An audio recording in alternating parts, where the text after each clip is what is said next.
सांस के जरिए होते हुए उनके लंग्स में चला जाता है यह वायरस और इस तरह से वहां पे भी इन्फेक्शन फैला देता है। वायरस से एक्सपोजर के 2 से 12 दिन के बाद इंसान के अंदर में सिम्टम्स पैदा होना शुरू होता है। अगर किसी को सिर्फ खांसी है, सिर्फ सर्दी जुकाम है, या सिर्फ हल्का हल्का सीने में दर्द है, या सिर्फ गले में खराश है, तो आपको ये वायरल इन्फेक्शन नहीं है। आपको डरने की जरूरत नहीं है। ये नॉर्मल सा कोल्ड या वायरल फीवर भी हो सकता है।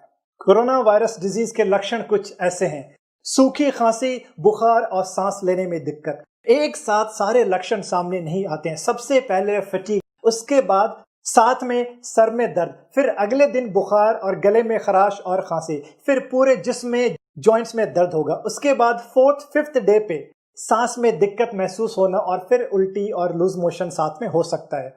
7वें या 8वें दिन पे लक्षण में सुधार होगा। अगर सुधार हो रहा है तो इसका मतलब है कि आपके बॉडी ने वायरल इन्फेक्शन को बर्दाश्त कर लिया है और आप बिल्कुल सेफ है। आपकी बॉडी अब इस वायरस से रेजिस्टेंट हो चुकी है। लेकिन लक्षण और बिगड़ते जा रहे हैं, जैसे सांस लेने में बहुत ज्यादा तकलीफ, सीने में टाइटनेस, होठ का रंग बदलना। तो ऐसे सिचुएशन में आपको इमरजेंसी की जरूरत है। और वैसे हर मुल्क में इंसान की इम्यूनिटी के हिसाब से अलग अलग असर देखा जा रहा है, इसलिए कुछ मुल्क में डेथ रेट ज्यादा है तो कुछ मुल्क में ज्यादा नहीं है और लगभग 25% लोगों में कोई भी सिम्टम्स नहीं दिखाई दे रहा है।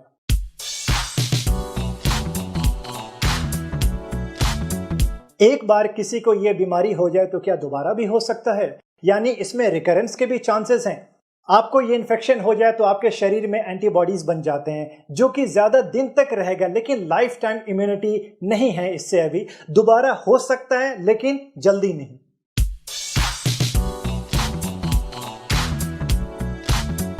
नोट पकड़ने से या बाहर से आया हुआ डिलीवरी वाला सामान से भी ये इन्फेक्शन फैलता है क्या? या ये वायरस हवा में भी रह सकता है क्या?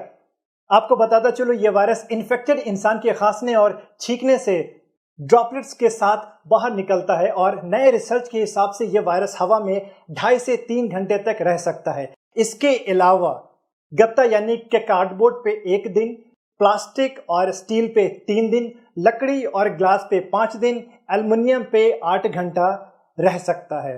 तो हाँ, अगर ये कहा जाए कि नोट पकड़ने से या बाहर से हुए सामान से भी इन्फेक्शन हो सकता है तो बिल्कुल हो सकता है। नोट एक्सचेंज अगर किसी इन्फेक्टेड इंसान से हुआ है तो बिल्कुल हो सकता है आपको भी। तो इसलिए बाहर से आया हुआ कोई भी सामान पकड़ने के बाद आपको मशवरा दिया जाता है कि आप अपने हाथ को अच्छे से वॉश करें।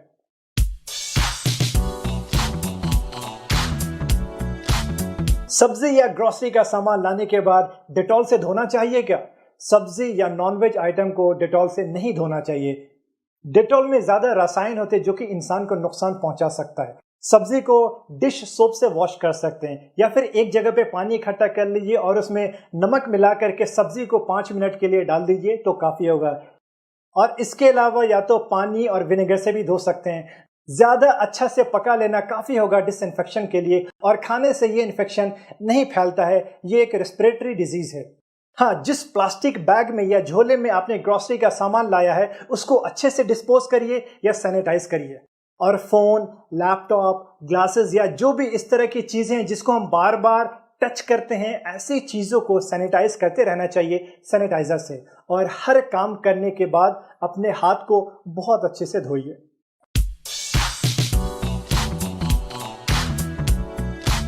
आजकल हाइड्रोक्सीक्लोरोक्वीन के बारे में काफी बातें हो रही है, मैं एडवांस में खा लूं क्या? हाँ, इस पे रिसर्च जारी है। ये मलेरिया को ठीक करने वाले दवाओं में से एक है।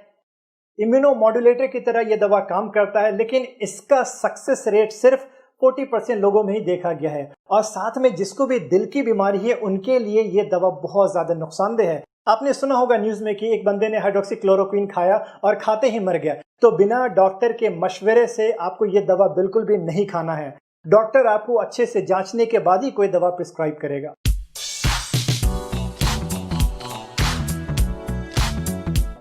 मैं अपने एक दोस्त के साथ में था और वो बाद में पॉजिटिव पाया गया। उसके अंदर सिम्टम्स भी थे, उसको हॉस्पिटल भी शिफ्ट किया गया, लेकिन मेरे अंदर में कोई भी सिम्टम्स नहीं। तो क्या मैं सेफ हूं या मुझे आगे कोई टेस्ट करवाने की जरूरत है?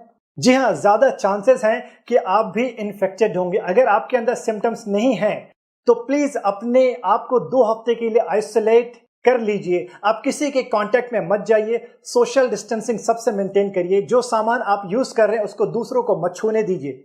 अगर सिम्टम्स आते हैं तो प्लीज हेल्पलाइन नंबर पे फोन करके इन्फॉर्म करिए। हेल्थ केयर के लोग आपको सही वक्त पे सही मशवरा देंगे और जरूरत पड़ेगी तो आपको जांचने के लिए आपके घर पे भी आ जाएंगे।